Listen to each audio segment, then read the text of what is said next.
Vellur educational academy பார்வையாளர்களுக்கு வணக்கம். இந்த வீடியோவில் தமிழ் வளர்த்த சான்றோர் பகுதி 3 இப்போ நம்ம பார்க்க போகிறோம். ஏற்கனவே 2 பகுதிகள் வெளிவந்திருக்கு தமிழ் வளர்த்த சான்றோர். இதோடைய லிங்க் டிஸ்கிரிப்ஷன் பாக்ஸில் கொடுக்குறோம், செக் பண்ணி பார்த்துக்கோங்க. இந்த சேனலை சப்ஸ்கிரைப் பண்ணிக்கோங்க, அப்போ தான் நாங்கள் பதிவிடக்கூடிய வீடியோஸ் அடுத்தடுத்து உங்களை வந்து சேரும். இப்போ நம்ம முதலாவதாக பார்க்கக்கூடிய தமிழ் சான்றோர் வேதாந்த தேசிகர். இவர் கிபி 14ஆம் நூற்றாண்டை சேர்ந்தவர். காஞ்சிபுரத்தில் பிறந்திருக்காரு. வைணவ சமயத்தின் வடகலை மரபை தோற்றுவித்தவர் இந்த வேதாந்த தேசிகர். வேங்கடநாதன் என்பது இவருடைய இயற்பெயராக இருந்திருக்கு. தமிழ் மொழியிலையும் வடமொழியிலையும் வல்லவராக இருந்திருக்காரு. 24 நூல்களை பாடியிருக்காரு. அதில் 4 நூல்கள் கிடைக்கல.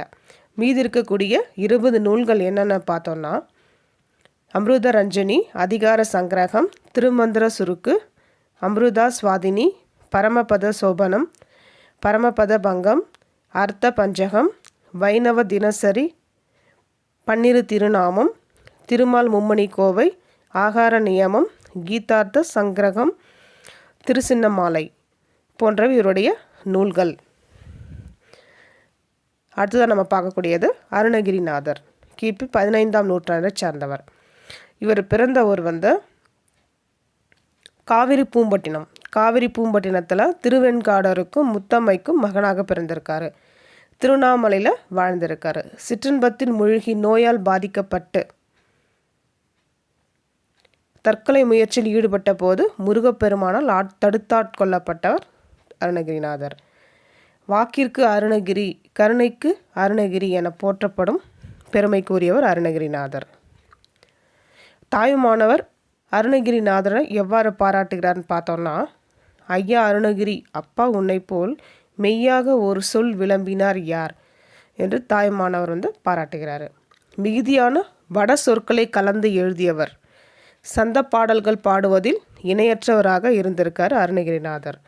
சலாம், சபாஷ் போன்ற உருது சொற்களை கையாண்டவர் அருணகிரிநாதர்.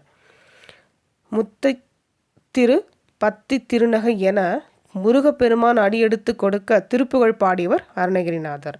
சந்த கவிதைகள் நிறைந்த திருப்புகழில் இன்று 1307 பாக்கள் கிடைத்திருக்கு.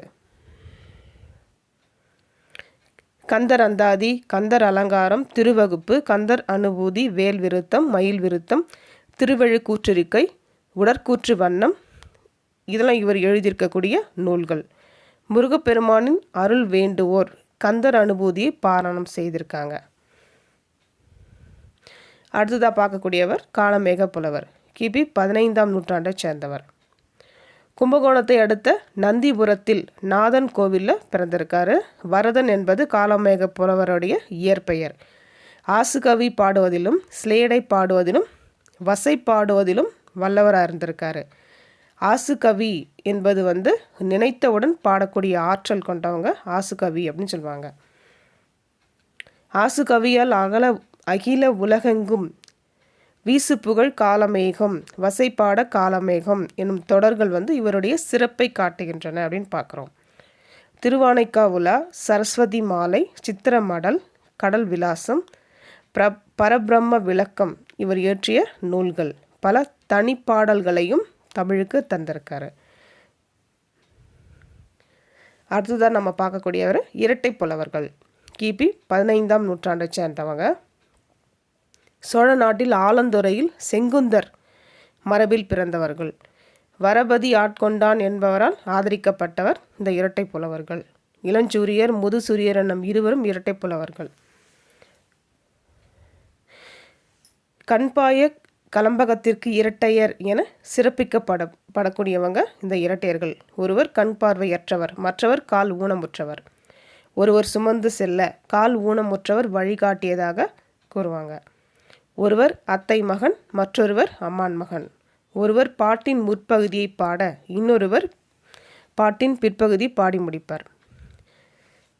தில்லை கலம்பகம், கச்சி கலம்பகம், திருவாமாத்தூர் கலம்பகம், மாதை கலம்பகம், ஏகாம்பரநாதர், உலா போன்ற நூல்களை இவர்கள் வந்து இரட்டை புலவர்கள் எழுதியிருக்காங்க. This video is sponsored by Zen Reviews. Thank you.